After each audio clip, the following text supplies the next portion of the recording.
ఉపకారకుడైన సంతానము ప్రసాదించమని కోరుతారన్నమాట. అది ఇక్కడ సంతాన లక్ష్మి యొక్క అమ్మవారి యొక్క విశేషత.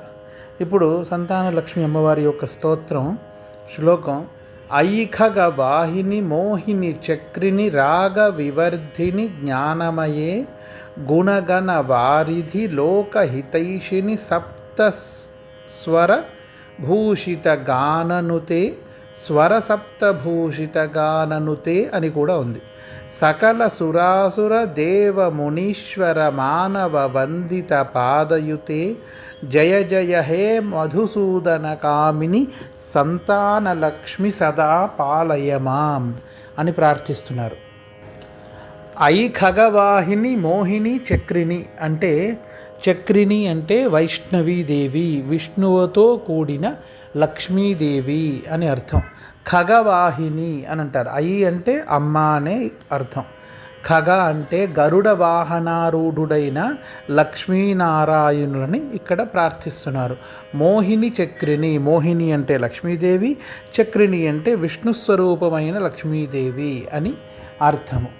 ఇక్కడ రాగ వివర్ధిని అని అంటారు. రాగము అంటే అనురాగాది ప్రేమ, అనురాగము, ఆప్యాయత అనే దాన్ని వృద్ధి చెందించే రూపమైన జ్ఞానమయే అని అంటారు. రాగ వివర్ధిని జ్ఞానమయే. అనురాగము, ప్రేమ, ఆప్యాయత ఇవి మనం ప్రపంచంలో ఎక్కడ చూసినా తల్లిదండ్రులకి తన బిడ్డల యందు ఖచ్చితంగా ఉంటుంది. మన శాస్త్ర ప్రకారం చెప్పాలంటే పరంపరాగతం. నా యొక్క పుత్రుడు, నా యొక్క పుత్రిక అనే ప్రేమ చాలా ఎక్కువగా ఉంటుంది. ఏ వస్తువుకైనా, ఏ జీవికైనా సరే అది ప్రథమం. తదనంతరమే బాహ్య ప్రపంచాన్ని చూస్తారు. అటువంటి రాగ వివర్ధిని, ప్రేమ అనురాగాల్ని వృద్ధి చెందించటం. మళ్ళీ ఇది చెప్పిన వెంటనే జ్ఞానమయే అని అన్నారు. జ్ఞానము అంటే వైరాగ్యంతో కూడుకున్నది.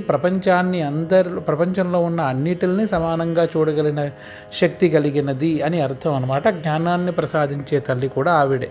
అంటే నాకు సంతానం, నా సంతానం కాబట్టి చాలా విశేషంగా నేను ప్రేమిస్తాను, బయట వారికి అంత ప్రాముఖ్యత ఇవ్వను అనే ఆలోచనలు చాలామందిలో ఉంటాయి. కానీ అవన్నీ ఆలోచనలు అక్కడ అమ్మవారికి ఉండవు కదా. అమ్మవారికి మనం అందరం ఒక సంతానమే. మనందరి యందు తల్లి భావనతోనే అమ్మవారు ఎప్పుడూ ఆశీర్వదిస్తూ ఉంటుంది. అందుకని అటువంటి జ్ఞానాన్ని కూడా యద్భావం తద్భవతి అనేది మనం ఏ భావనతో అయితే చూస్తామో ఆ భావాన్నే మనం అనుభవం పొందుతాము అని అర్థం అన్నమాట. అక్కడ మీరు చేయవలసినది ఏంటి? నా సంతానము అనే ప్రేమ ఎంతైతే ఉందో బాహ్య ప్రపంచంలో ఉండే అది